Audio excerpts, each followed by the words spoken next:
Internet पर हर कोई हमें ये तो बता रहा होता है that you need to say no और जस्ट से नो, लेकिन कोई हमें ये नहीं बता रहा होता how to say no, because saying no is a skill more than it's a choice. This is lesson number 10 from 25 things I learn in 2025।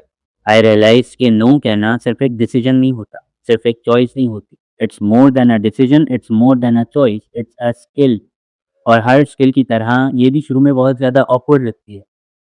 आप गिल्टी फ़ील करते हो, आपको ये लगता है कि आप बहुत ज़्यादा सेल्फ़िश बन रहे हो, क्योंकि हमें नो बोलने की आदत नहीं होती। हमें शुरू से ही एडजस्ट कर लेने की आदत होती है, और जब हम पहली बार नो बोलते हैं, तो हमें वो सब गलत लग रहा हो। लेकिन इसका मतलब ये नहीं है कि वो गलत है। किसी चीज़ को मना करने का या नो बोलने का मतलब हर एक चीज़ को रिजेक्ट करना नहीं है।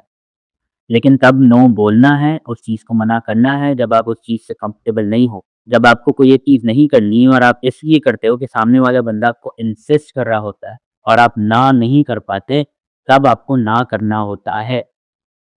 आपको हर उस बार ना करना होता है जब आपको वो काम नहीं करना। बट आई बिलीव कि जब तक आप नो नहीं बोलते, आपकी येस की इम्पोर्टेंस नहीं होती।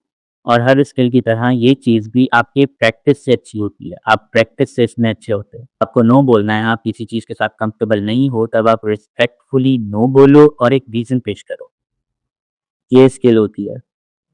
बगैर किसी ड्रामे के, बगैर एग्रेसिव हुए आप कामली उस चीज़ को नो बोल देते हो। अब वो सामने वाले बंदे पे डिपेंड करता है कि वो इस चीज़ को मैच्योरली हैंडल करता है या नहीं, ये आपका मसला नहीं है। आपका मसला सिर्फ़ ये है कि जब-जब आपको मना करना है, नो बोलना है, आप रिस्पेक्टफुली नो बोलो और एक रीज़न पेश करो। नो बोलना रूड नहीं है, किसी चीज़ से मना करके आप रूड नहीं बन जाते, because saying no is a skill more than it's a choice.